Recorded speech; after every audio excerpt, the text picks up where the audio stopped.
আসসালামু আলাইকুম। সবাই কেমন আছেন? আশা করছি সবাই ভালো আছেন। তো আজকে আমি ব্লগটা শুরু করছি সকাল থেকে। আজকে আমার মনটা তেমন বেশি ভালো নেই। তার যথেষ্ট কারণ আছে। আপনারা ভিডিওটি দেখতে থাকুন। আমি আজকে ব্লগটা শুরু করেছি সকাল থেকে। তো আপনাদের সাথে আমি আমার মন খারাপ হওয়ার যে গল্পটা আছে আমি শেয়ার করছি। তো ভিডিও চলতে থাকুক আর আপনারা আমার গল্পটা শুনতে থাকেন। আর ভিডিওর শুরুতে যে কথাটি না বললেই নয়, হয়তোবা আমার গল্প চলাকালীন হয়তো আমার গল্পের অনেক অংশ বাকি থেকে যেতে পারে, যেহেতু আমি কথা বলছি হয়তো পারে আমার ভিডিও শেষ হয়ে যেতে পারে। তো শুরুতে আমি বলে নিচ্ছি, যদি ভিডিওটি ভালো লাগে অবশ্যই লাইক কমেন্ট শেয়ার করতে ভুলবেন না। আর প্রতিদিন যদি আমার ভিডিও দেখতে চান তাহলে অবশ্যই আমার চ্যানেলটি সাবস্ক্রাইব করে আমার পাশে থাকতে পারেন। তো আজকে আমার সাথে যা যা ঘটলো তা আমি শেয়ার করছি। সকালে ঘুম থেকে উঠে রুটি বেলে তারপরে চা করে খেয়ে আমি বের হয়ে গিয়েছিলাম বাজারের উদ্দেশ্যে। আমার বেবি এবং আমার ভাইকে সাথে করে নিয়ে যাই। তো বাজারে গিয়ে আমি আমার প্রয়োজনীয় যা কিছু দরকার আমি টুকিটাকি কিনেছিলাম, কিন্তু মাছ নিয়েছিলাম, সবজি নিয়েছিলাম। তো আমি 3 ধরনের মাছ নিয়েছিলাম, পাঙ্গাস মাছ, তারপরে গুলায়া মাছ, পাবদা মাছ। তো এর মধ্যে হয়েছে কি, আমার গুলায়া মাছগুলো অনেক শখের মাছ ছিল। তো আমি সবশেষে কী করেছি, আমার আলু কিনা বাকি ছিল, আমি 5 কেজি আলু নিয়েছি। তো বাজারের শেষ পর্যায়ে আমার মনে হলো যে আমি যদি এখন 5 কেজি আলু আমার অন্যান্য বাজারের উপরে রাখি তাহলে ওই বাজারগুলা তো নষ্ট হয়ে যাবে। তখন আমি কি করি, ওই যেখান থেকে আলু কিনি ওই লোকের ওইখানেই আলু চতুর্দিক দিয়ে ছড়ানো ছিল। আর যেহেতু আজকে ফ্রাইডে, নর্মালি তো বাজারে ভিড় থাকে, আর ফ্রাইডে তো আরও বেশি ভিড় থাকে। তো কিছু তো করার নেই, আমার ফ্রিজও একদম খালি হয়ে গিয়েছিল, অনেক কিছু কেনার ছিল, যার জন্য আজকে আরও সকালে বের হওয়ার দরকার ছিল। তো সব কিছু সামলে আমি বের হয়েছি বাসা থেকে, বাজারেও গেলাম।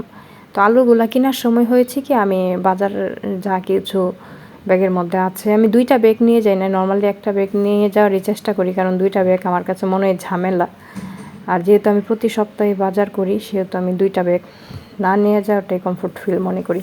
তখন আমি আলুগুলার এক সাইডে যখন আমি মাছ সবজিগুলো খুলে রাখি, আমি সবগুলা প্যাকেট ঠিকঠাকই ঢুকিয়েছিলাম, কিন্তু আমি হয়তো কোনোভাবে গুলায় মাছের পোটলাটা না ঢুকিয়ে আমি বাসায় রিক্সা করে চলে আসি।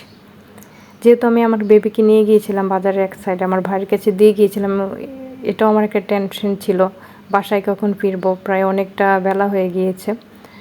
তো এর মধ্যে আমি কি করি, বাসায় আসার পর হয়তো ভিডিওতে দেখতে পাবেন আমি প্রথম আপনাদের সাথে শেয়ার করার জন্য ভিডিও ক্লিপ নিয়েছিলাম, কী কী এনেছি না এনেছি। আমি যখন মাছ মাংসগুলা খুলে দেখছিলাম প্যাকেটগুলা, তখন আমি খেয়াল করলাম যে আমি এই যে ওই মাছের প্যাকেটটা আনি নাই। তখনই আমি 2-3 মিনিটের মধ্যে আমি যখন উপলব্ধি করতে পারলাম, তখন আমি আবার চট করে বুকরা পরে আবার রিপিট কিন্তু বাজারে গিয়েছিলাম। কিন্তু আমি যেখানটাতে মাছটা রেখে এসেছিলাম, যেহেতু এগুলো আমার শখের মাছ আর অনেক দাম দিয়ে নিয়েছিলাম মাছগুলা, সেহেতু তো আমার যেতেই হতো। তো আমি গিয়ে দেখলাম না, পেলাম না। যাই হোক, হয়তো আল্লাহ যা করে ভালোর জন্যই করে। তারপরে এসে আমি দেখি আমার এই যে রান্নার গ্লাসটা খোলার পরে দেখি একটা খোলার পর লাফ দিয়ে একটা পাখির বাচ্চা এসে আমার চুলার মধ্যে পড়ে।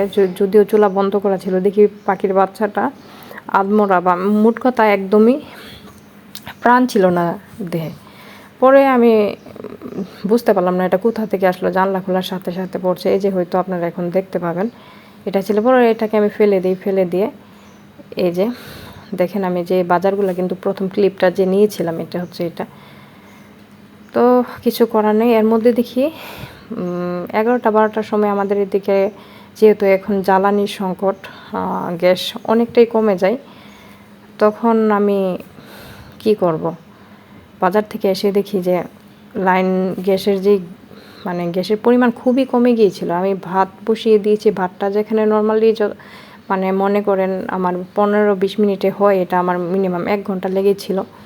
তখন আমি তাড়াতাড়ি করে মাংসটা কেটে তারপরে একসাথে পেঁয়াজ আদা রসুন যা যা দরকার সব কিছু মেখে বসিয়ে দিয়েছিলাম। তারপরে কিন্তু আমি মাছগুলো কাটতে বসি, যদিও ওই ক্লিপটা আপনারা পরে দেখতে পাবেন।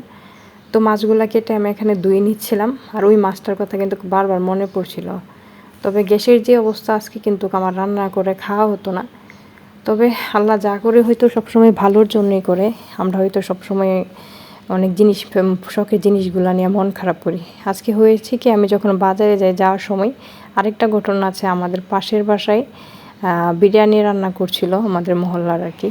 তখন আজকে তো আমাদের খাওয়া এমনিতেও হতো না, কিন্তু আমি বাজারে যাওয়ার পর আমার হাজব্যান্ড কিন্তু বাইরে থেকে পরোটা তারপরে সবজি নিয়ে এসে ওরা খেয়েছিল, আমার জন্য রেখেছিল, যেটা আপনারা ভিডিওর লাস্ট পর্যায়ে দেখতে পারবেন।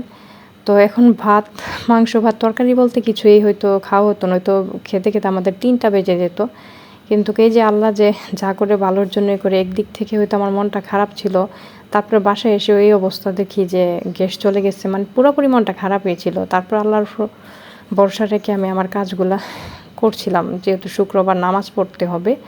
সব কিছু ফ্রিজে সঠিকভাবে গুছিয়েও রাখছিলাম, বাসা টাসা ক্লিন করে। হঠাৎ করে দেখি আমাদের গেটে নক করছে কে যেন। তখন আমরা গিয়ে দেখলাম যে ওই যে সকালে দেখলাম পাশের বাসায় বিরিয়ানি রান্না করছিল, এগুলো মূলত মহল্লায় বেটে দেওয়ার জন্যই। তারপর কিন্তু আমাদের বাসায় 2টা পার্সেল দিয়ে গিয়েছিল। মাশাল্লাহ, যেইটুকু পরিমাণ দিয়ে গিয়েছিল বা তার কিছুক্ষণ আগে পরোটা খেয়েছে, মোট কথা আমাদের পেট একদম খেয়ে ফুল ফিল আপ হয়ে গেছে। তারপর আমরা বাইরে থেকে মনে করেন একটা মুজু আনলাম এনে খেয়ে। এর মধ্যে কিন্তু আমার রান্না চলতেছে। এই যে আমার রান্না কিন্তু এই পর্যায়ে কখনোই কিন্তু খাওয়া হতো না, ভাতও কিন্তু হয়নি। ভাত বসিয়েছে 1 ঘন্টা হয়েছে, এই যে বিরিয়ানিটা। তো আজকের ভিডিওটা এই পর্যন্তই। ভালো লাগলে চ্যানেলটি সাবস্ক্রাইব করবেন।